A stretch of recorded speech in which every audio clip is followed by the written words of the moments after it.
할렐루야. 반갑습니다. 한 주간 잘 지내셨죠? 예, 반갑습니다. 오늘 이제 7월 마지막 주 마지막 날입니다, 오늘이. 예, 7월 31일 주일 예배를 시작하도록 하겠습니다. 옆에 계신 분들한테 주님의 이름으로 사랑합니다 라고 인사 나누도록 하겠습니다. 자, 주님의 이름으로 사랑합니다. 사랑합니다. 감사합니다. 오늘 읽으실 본문은 사도행전 10장입니다. 제가 9절에서부터 44절까지 빨리 봉독하도록 하겠습니다. 이튿날 그들이 길을 가다가 그 성에 가까이 갔을 때 그때 베드로가 기도하려고 지붕에 올라가니 그 시간은 제6시더라. 그가 시장하여 먹고자 하며 사람들을 준비할 때 황홀한 중에 하늘이 열리며 한 그릇이 내려오는 것을 보니 큰 보자기 같고 네 개를 메어 땅에 들였더라. 그 안에는 땅에 있는 각종 네 발 가진 짐승과 기는 것과 공중에 나는 것들이 있더라. 또 소리가 있으되 베드로야 일어나 잡아 먹어라 하거늘 베드로가 이르되 주여 그럴 수 없나이다. 속되고 깨끗지 아니한 것을 내가 결코 먹지 아니하였나이다. 한데 또 두 번째 소리가 있으되 하나님께서 깨끗하게 하신 것을 내가 속되다 하지 말라 하더라. 베드로가 본 바 환상이 무슨 뜻인지 속으로 의아해하더니 마침 고넬료가 보낸 사람들이 시몬의 집을 찾아 문 밖에서 불러 묻되 베드로라는 시몬이 여기 유숙하느냐 하거늘 베드로가 입을 열어 말하되 내가 참으로 하나님은 사람의 의모를 보지 아니고 각 나라 중 하나님을 경외하며 의를 행하는 사람은 다 받으신 줄을 깨달았도다. 그에 대해 모든 선지자도 증언하되 그를 믿는 사람들이 다 그의 이름을 힘입어 제사함을 받는다하니라. 베드로가 이 말을 할 때 성령의 말씀 듣는 모든 사람에게 내려오시니. 오늘 읽은 본문을 근거로 오직 예수라는 제목으로 은혜의 시간을 갖도록 하겠습니다. 베드로에게는 제6시, 고넬료에게는 제9시에 주의 사자가 황홀한경에 나타나서 고넬료에게는 베드로에게 가라라고 하고 베드로에게는 네기에 메인 그릇에 보자기가 내려와 그걸 잡아 먹으라라는 그런 그 하나님의 사자의 음성을 듣게 됩니다. 근데 이스라엘 율법에는 레위기에 음식 정결법이라는 게 있어요. 이스라엘 민족은 네 발 가진 짐승과 기는 것, 나는 것을 먹지 못합니다. 그래서 베드로가 그 환상 가운데서 나는 속되고 깨끗하지 아니한 것을 먹지 않는다라고 하나님께 소리내는 부분이 있는데 하나님께서 내가 깨끗하다라고 하는 것은 깨끗하다라고 얘기하시는 거예요. 내가 깨끗하게 하신 것은 내가 속되다 하지 말라라는 얘기를 하는 거거든요. 결국 음식에 대한 절기 또는 법 또한 하나님께서 정해주신 거라는 겁니다. 고넬료라는 인물은 그 성경에서 로마 부대 백부장으로서 가이사랴의 로마 총독과 병영의 장교로서 온 사람이에요. 그러니까 로마 제국의 병사라는 겁니다. 베드로가 보기에는 이방인인 거예요.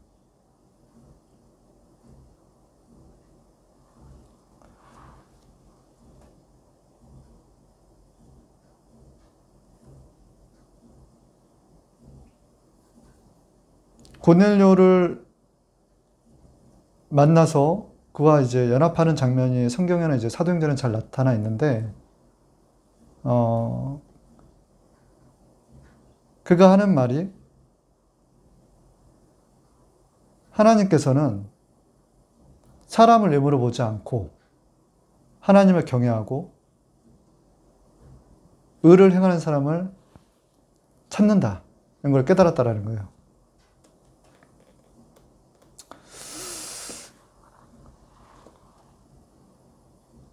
죽은 지 사흘 만에 부활하시고 그가 재판장으로서 죄인을 심판할 것이며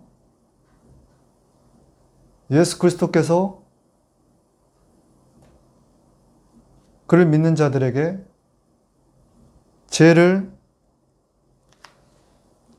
사함을 해준다라는 그 말씀을 전하는 순간 그들에게 성령이 임했다라는 거예요.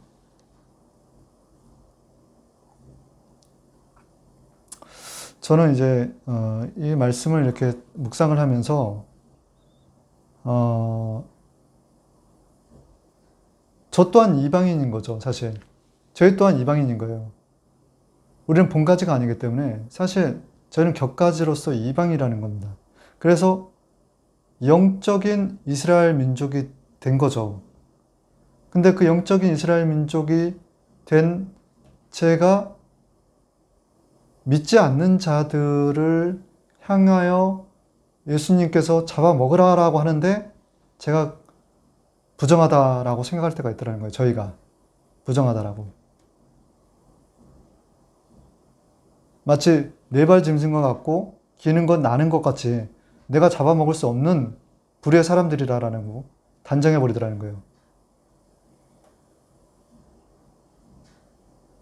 신약 예수님이 오면서 우리 또한 저 유대인들 선민 이스라엘이 보기에는 그냥 이방인인 거예요. 그런 이방인인 제가 예수 그리스도를 믿어서 영적 이스라엘 민족이 된 거란 말입니다.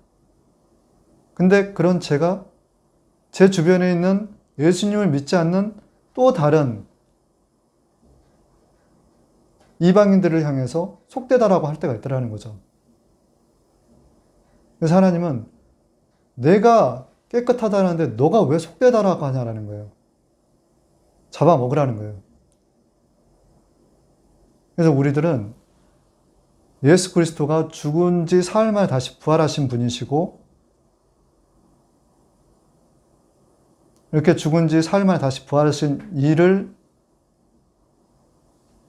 우리가 마음으로 믿고 입으로 시인할 때 구원함을 받으며 그를 통해서 제사함을 받는다라고 우리가 하나님의 말씀을 대언할 때 그 이방인들 또한 주의 영을 받아서 영적 이스라엘 민족이 된다라는 거예요. 그러니까 그 경계를 우리가 긋지 말라는 겁니다. 주변에서 소외된 분들이 되게 많거든요. 아, 저분은 뭔가 교회 나오기에 좀 부적합해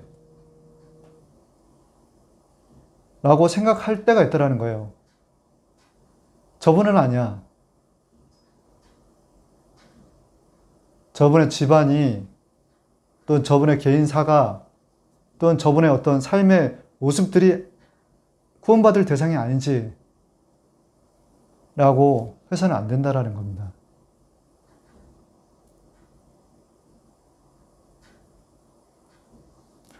신약에 예수님이 온 거는 모든 만민을 구원하시기 위한 하나님의 계획이신 거예요.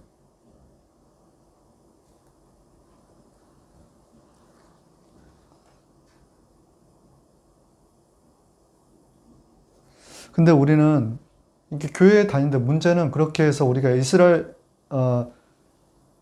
예수님을 통해서 그 제사함을 받게 하신 우리 예수님을 통해서 우리가 주의 영 성령을 받아 영적 이스라엘 민족이 되었는데 아직도 구약의 모세에 벗겨지지 않는 수건을 바라보는 자들이 있다라는 거예요.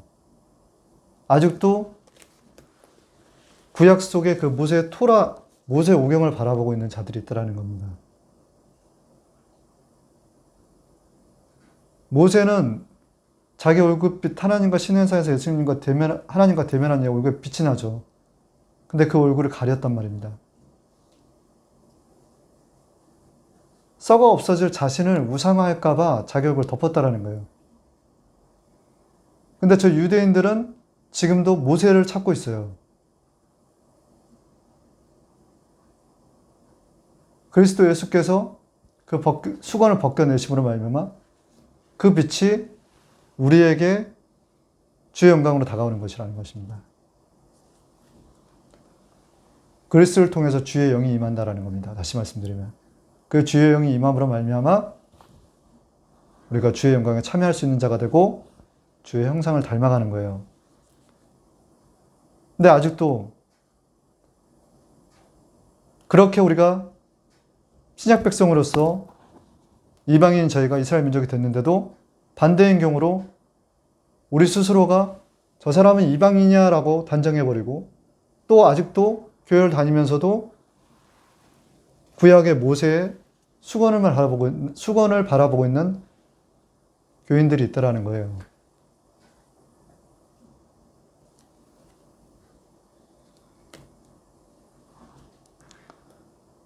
그래서 고린도전서 1장 27에는 하나님께서 세상에 미련한 것들을 택하사 지혜 있는 자들을 부끄럽게 하시고 세상에 약한 것들을 택하사 강한 것들을 부끄럽게 하려 하시며 그래서 하나님이 하나님 되심을 나타내시는 거예요.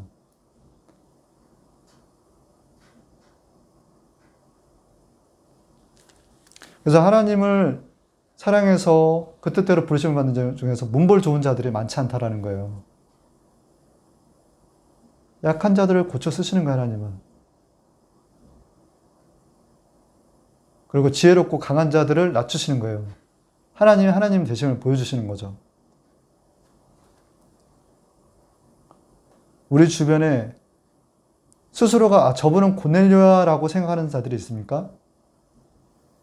하나님이 정하다라고 깨끗하다라고 하면 성령의 인도하심을 따라서 예수 그리스도의 복음을 증거하십시오. 오늘날 첫 번째, 교회는 기름 준비를 해야 된다라는 말씀으로 첫 번째 대지를 시작하도록 하겠습니다.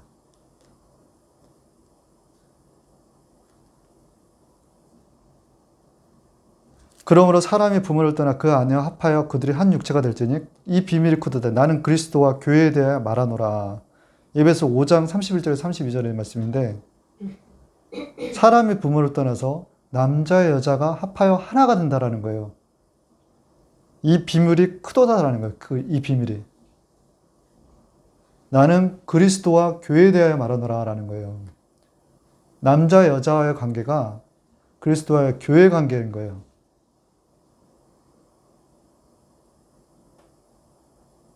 남자와 여자가 둘이 하나가 합할 경우에 하나가 되는 거예요. 하나. 마찬가지로 그리스도와 교회가 신랑과 신부로서 하나가 되는 거거든요. 하나. 그래서 남자와 여자의 신랑과 신부, 남편과 아내의 관계를 통하여 교회와 그리스도의 관계를 또한 알 수가 있는 거예요. 아내들이여 자기 남편에게 복종하기를 주께 하듯 하라. 이는 남편이 아내의 머리됨이니 그리스도께서 교회의 머리가 됨과 같으니 그가 바로 몸의 구주시니라. 그러므로 교회가 그리스도에게 하듯 아내들도 범사에 자기 남편에게 복종할지니라. 남편들아 아내 사랑하기를 그리스도께서 교회를 사랑하시고 그 교회를 자신을 주신 같이 하라 라고 적혀 있는 거예요. 에베소서 5장 22절에서 26절의 말씀인데 결국 남자 여자가 가정을 이루고 그 가정이 교회가 되는 것입니다. 결국은 그리스도와 교회가 하나가 되는 것과 같은 이치라는 거예요. 그래서 신부에 대한, 신랑에 대한 비유가 열처녀 신부에 대한 내용으로 잘 나타나 있어요. 혼인잔치 열처녀 신부는 마태복음 25장 1절에서 13절에 잘 나타나 있는데 슬기로운 지혜 가진 다섯 신부와 미련한 여인 다섯 신부에 대해서 처녀에 대해서 잘 나타나 있어요. 그래서 여기서 신부란 교회고 교회의 성도라는 거예요. 뭘 준비하라고 했습니까? 기름을 준비하라는 거예요. 혼인잔치에. 그 기름은 하나님의 임재를 상징하는 주의 영, 성령이라는 거예요. 주께서 호령과 천사장의 소리와 하나님의 나팔로 친히 하늘로부터 강림하시리니라는 거예요. 죽은 자가 그리스도 안에서 먼저 일어나고 데살로니가서 4장 16절의 말씀입니다. 우리 예수님께서는 처음에 지상으로 오셨지만 두 번째 예수님 재림은 공중에서 이와 같이 하늘에서 혼인잔치 가운데서 우리들을 불러 일으키시는 거예요.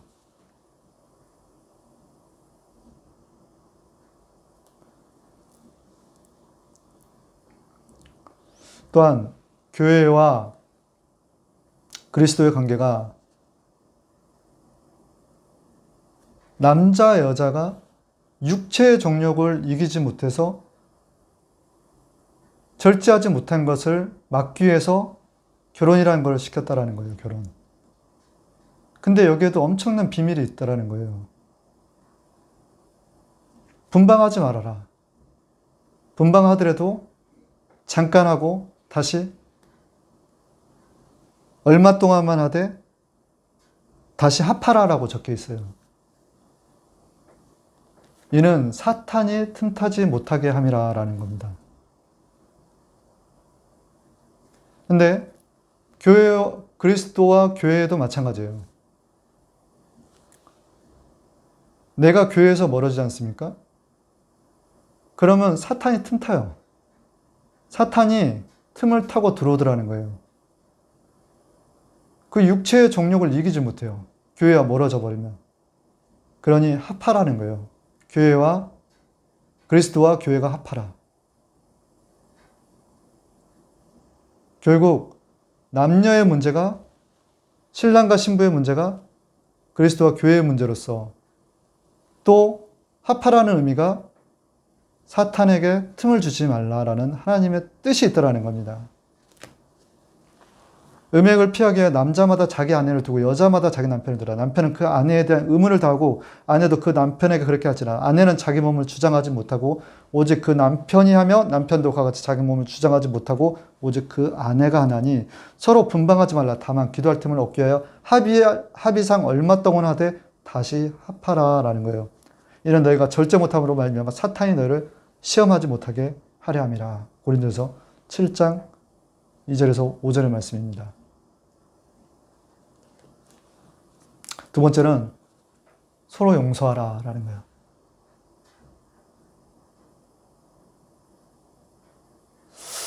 우리 예수님 다시 오기 전까지 우리는 깨어 있어야 됩니다.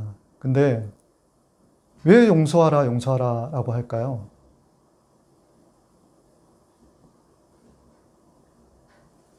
우리 하나님께서는 마태복음 18장 21절에서 22절에서 그때 베드로가 나아가 가로되 주여 형제가 내가 죄를 범하면 몇 번이나 용서하여 주리까? 7번까지 하리까? 예수께서 이르시되 내게 이르노니 7번뿐만 아니라 70번까지도 70번씩 7번이라도 할지니라 라고 나와 있어요. 그러면 490번을 용서하라는 거예요. 그죠? 이게 쉬운가요? 근데 하나님께서는 내가 너를 용서했으니 너 또한 용서하라는 거예요. 내가 용서하지 않으면 나 또한 너를 용서하지 않는다라는 거예요. 용서의 주체가 누구십니까?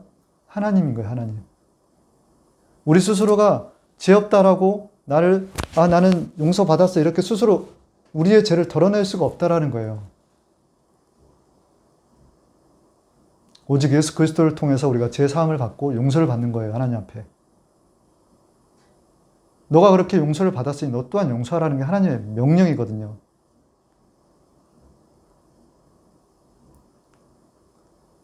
그래서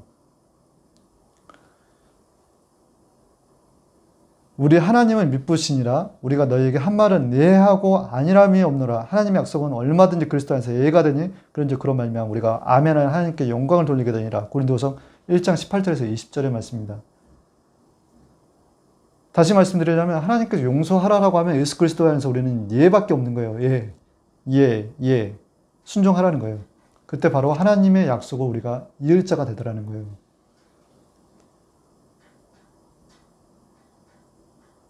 용서하라라고 하는데 저 용서 못해요. 용서할 수가 없어요. 하나님의 약속을 받을 수가 없다라는 거예요. 더불어서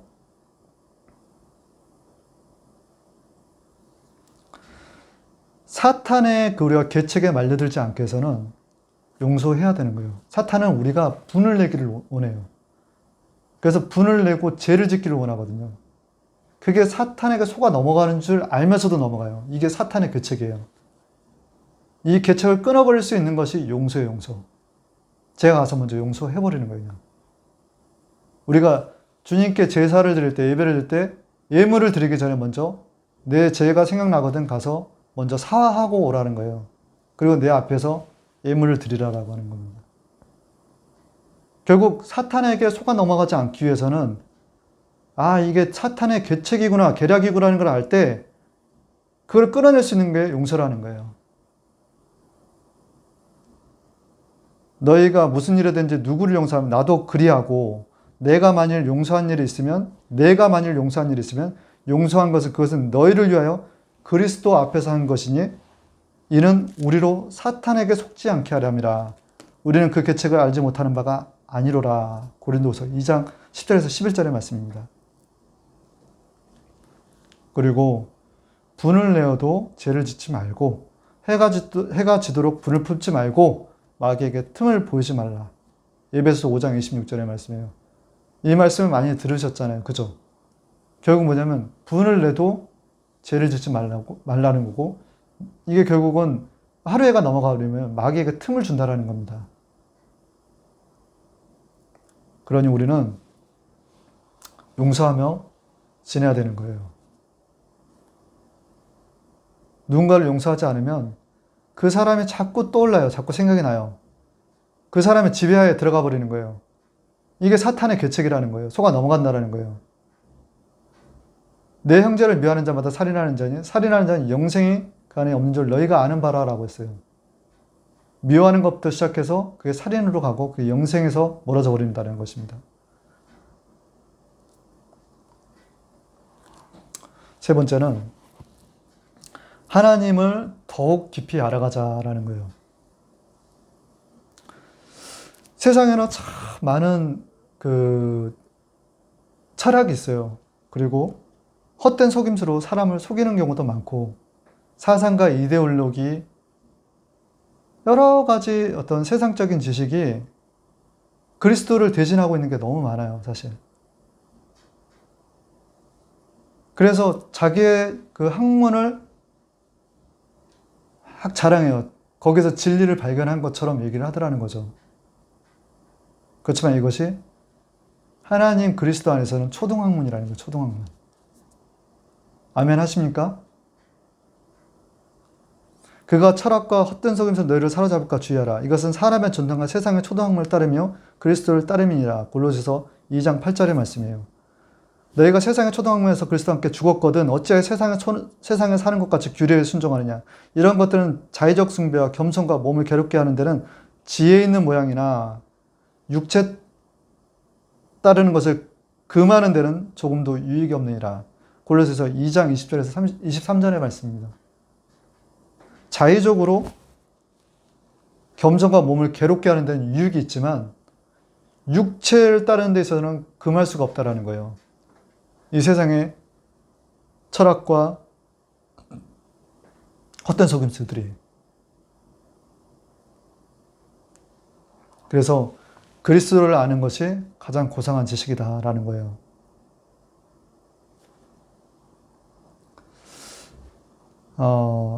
그래서 우리는 성령을 소멸하지 말고 예언을 멸시하지 말며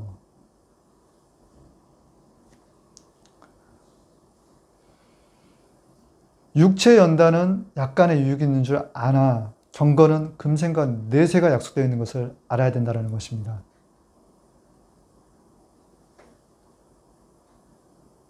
육체 연단이 약간의 유익이 있는데 그것보다 더 좋은 것이 경건의 모양이라는 거예요.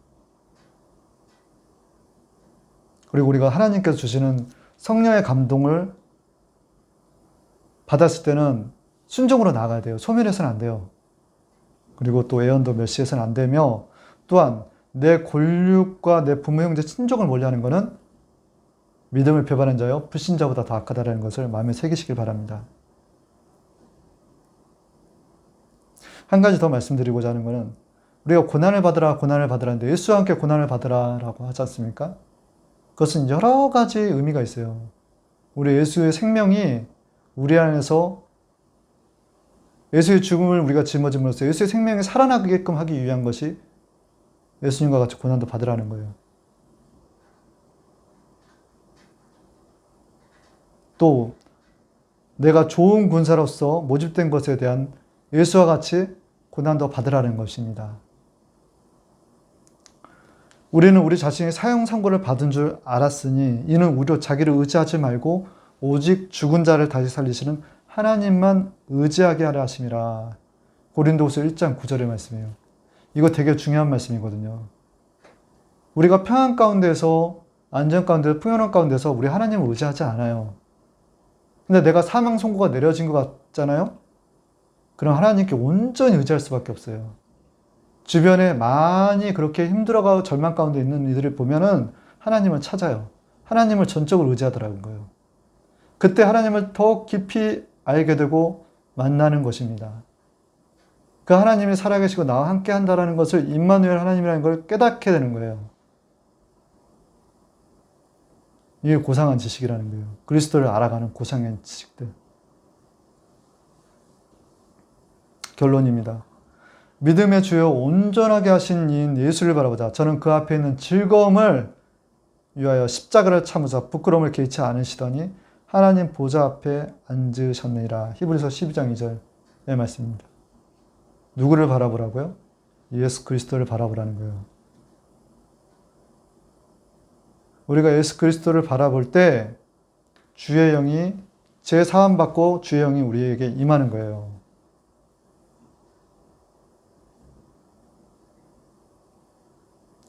우리가 주의 영이 임할 때 모든 육적인 어떤 행위가 영의 행위로 바뀌어버리는 거예요.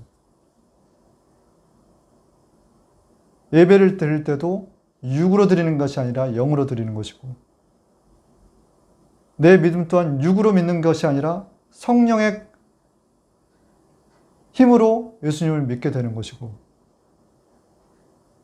내가 봉사를 해도 내 육으로 하는 것이 아니라 성령의 힘으로 봉사할 수가 있는 거예요.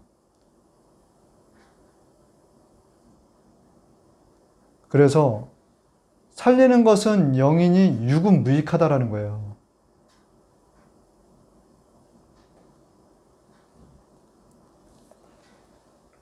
그리스도께서는 단번에 죄를 위하여 죽으사 의인으로서 불의한 자를 대신하였으니 이는 우리를 하나님 앞으로 인도하려 하심이라.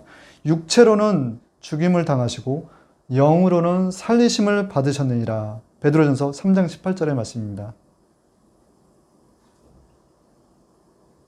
우리를 하나님 앞으로 인도하시기 위해서 불의한 자를 대신하여 의인이신 우리 예수님께서 단번에 죽으셨다는 겁니다. 근데 그가 육으로는 죽었으나 무엇으로 살아나셨다고요? 영으로 살아나셨다는 거예요. 영으로.